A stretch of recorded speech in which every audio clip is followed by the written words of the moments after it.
नमस्कार दोस्तों, स्वागत है आपका एक और नई वीडियो में। रावण नहीं, लंका के इस योद्धा में थी एक साथ 86 लाख योद्धाओं से लड़ने की शक्ति।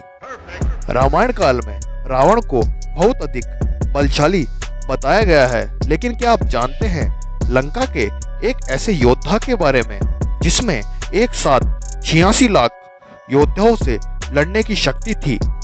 और वो था रावण का पुत्र। रावण और मंदोदरी का सबसे बड़ा पुत्र मेघनाद अथवा इंद्रजीत था। अपने पिता की तरह यह भी स्वर्ग विजयी था। इंद्र को परास्त करने के कारण ही ब्रह्मा जी ने इसका नाम इंद्रजीत रखा था। यह अति महारथी योद्धा था। आदिकाल से अब तक एकमात्र ऐसा योद्धा था जिसे अति महारथी की उपाधि दी गई है, जिसका अर्थ है 86 लाख योद्धाओं से एक साथ लड़ने में समक्ष।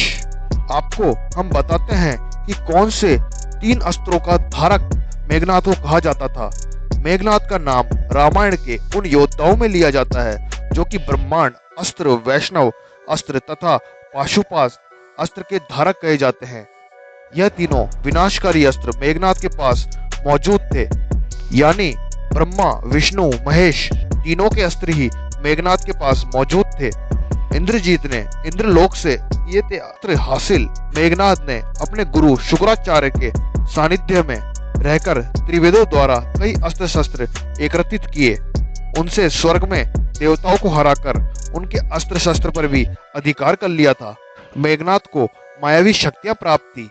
मेघनाद को धनुर्विद्या और मायावी शक्तियां प्राप्त थी जिसका वह गलत इस्तेमाल करता था, जैसे इंद्र पर विजय करना, हनुमान जी को बंदी बनाना, राम लक्ष्मण को 2 बार युद्ध में हराना।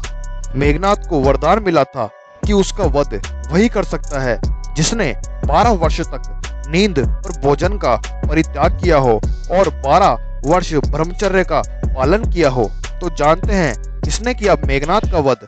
मेघनाद को प्राप्त इस वरदान के कारण ही लक्ष्मण जी उसका वध कर पाए, क्योंकि वे वनवास के समय 13 वर्ष तक अपनी पत्नी से दूर रहे थे। इंद्र के अस्त्र से ही हुआ था मेघनाद का वध।